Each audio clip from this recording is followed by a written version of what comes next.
It's the Real News. I'm Ben Norton. Today, we're continuing our discussion with Anoa Changa, and we're talking about the June 26 midterm primaries, which happened in New York State, Maryland, Colorado, and Oklahoma.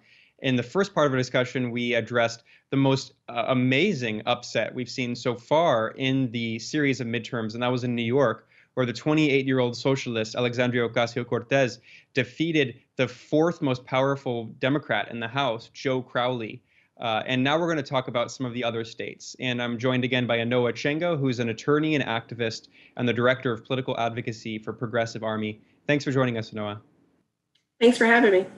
So looking over to Maryland, we saw another very interesting upset that's going to have strong implications throughout the country. And that's that Ben Jealous, who's a progressive civil rights activist and the former president of the National Association for the Advancement of Colored People, the NAACP. Ben Jealous won the Democratic primary for governor, which means he will likely be the next governor of Maryland. And Ben Jealous is a progressive who endorsed Bernie Sanders in 2016. What do you think the significance of this is, Anoa? This is a great win, another great win last night. And while some may look at it like, oh, well, that was inevitable, he was going to win anyway. I mean, I think it was a 7-way race last night for governor. There were definitely two top contenders throughout the race.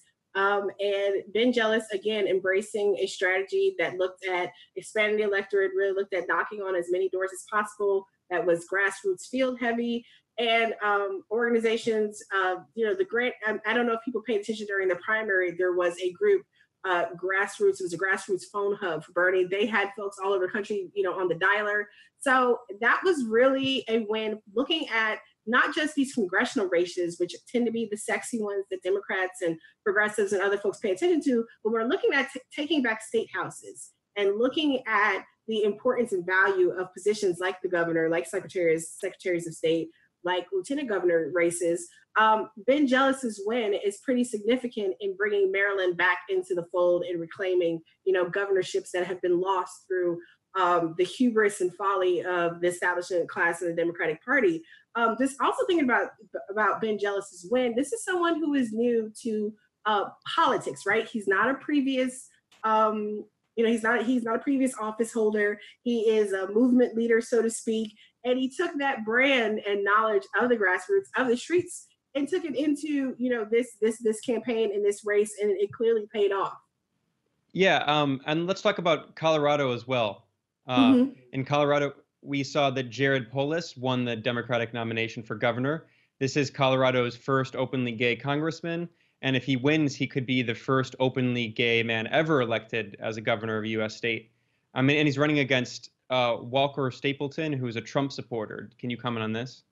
It's going to be interesting to see how this plays out, right? We have the identity politics is bad segment of, our political spectrum, which agreed, identity politics alone, with nothing else, no other teeth to it, just vote for this person because they check off this box, is not a good strategy or course of action, right? But at the same time, there is value in having people that represent particular backgrounds who are able then to also leverage the right policies. So we'll have to see kind of where this all hashes out. But I think right now, in this time, the resist Trump movement is so focused and fixated on, beating anyone who is affiliated or attached to Trump, somehow that we lose sight of those important issues. So I'm looking forward to paying more attention to this race to see kind of where he comes down on the issues, in addition to the historical first is an exciting thing in general, but we're at a time right now where we really need strong champions who are going to fight for issues most affecting people. I just want to know a little bit also about Colorado.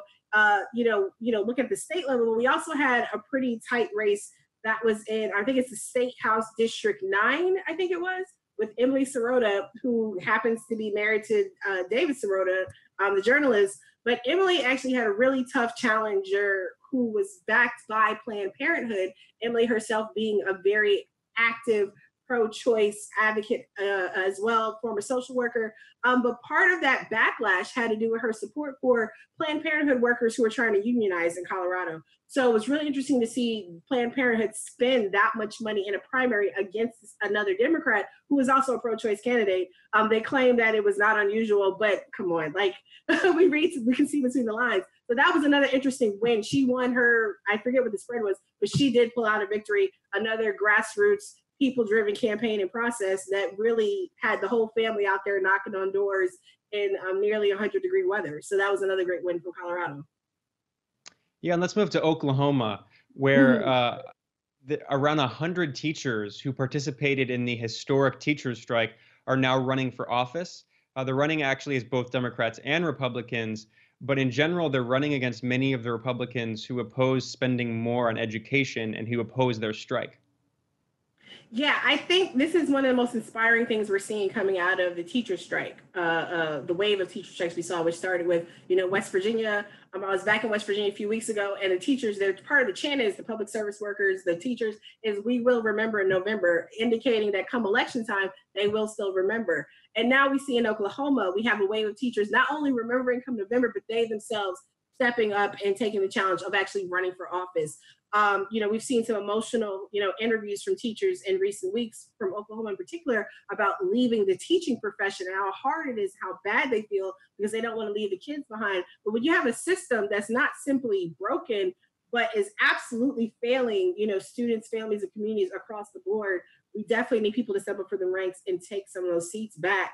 And it's interesting to see that you have teachers running it, those who are Republicans also running, because that just really shows how dire the situation is when we have those who may be, quote unquote, on the other side, also stepping up to take the reins to say, we need to do better. And that's what we need more of. We need people, regardless of party, who are willing to step up and say, we need to do better by families, communities, and students across the board. So looking forward to seeing what more teachers can do going forward as they move beyond the primary process. Yeah, and then finally, moving away from looking at the primary specifically, there was some also very negative developments. We saw in North Carolina that Republicans in the House passed legislation that could put a constitutional amendment referendum on the ballot in November, which would require voters to have a photo ID. And of course, civil rights groups say this would be a form of voter disenfranchisement. I mean, we're seeing this issue with voter ID spread to so many different states post Shelby, right? 2013, we saw the Shelby decision gut voting rights in terms of the VRA in Section 5. And we've seen issues from Wisconsin down here in Georgia, Alabama. I mean, even when we saw the long lines and issues 2016 primary in Arizona, part of that issue in terms of the poll closures had to do with the gutting of the VRA. So this is another step in direction. So when people are looking at these state level seats and these state level races, we're talking about how we need to quote unquote, win back and take back these seats. It's more than just Democrats being able to reclaim whatever, majority they may have once had or whatever majority they think they're entitled to. It's really about actual participation and being able to engage in government, right? When we're talking about barriers to access, voter ID has been one that has been proven to have nothing to do with actual quote unquote fraud. Alleged voter fraud is not even, it's a negligible amount, if in any existing amount at all. There's literally no actual correlation between when they're passing these ID laws. However, ID tends to be a barrier to so many opportunities, and voting being one of them. And there are organizations like Spread the Vote, which have been actually working in places like Florida, Georgia, Texas, to help people get access to IDs, Wisconsin, to help people get access to IDs, not just so they can vote, but so they can be able to do things like rent an apartment, cash a paycheck, get health, medical treatment. The most basic needs we don't think about, we take it for granted. And a lot of people are like, oh, whatever, everyone has ID. Everyone doesn't have ID. And this is a way, particularly when we talk about working and poor people, to exclude their ability to participate in the process. And if we're talking about issues, in terms of being able to access or concerns about fraud and other things, looking at the electoral processes and how our elections are playing out in several states, ID is not what's going to fix those alleged issues. And so when Republicans are really shoving and pushing these these different types of practices, particularly when we're looking at voter ID and other things like restricting early voting days and things of that nature. It is to definitely restrict the access of predominantly, voters of color. And if we're talking about North Carolina, then we're talking about predominantly Black voters from being able to access the ballot box. Well, thanks for joining us. We were discussing the June 26 primaries, and we were speaking with Anoa Changa. Thanks a lot, Anoa. Thanks for having me. For The Real News, I'm Ben Norton.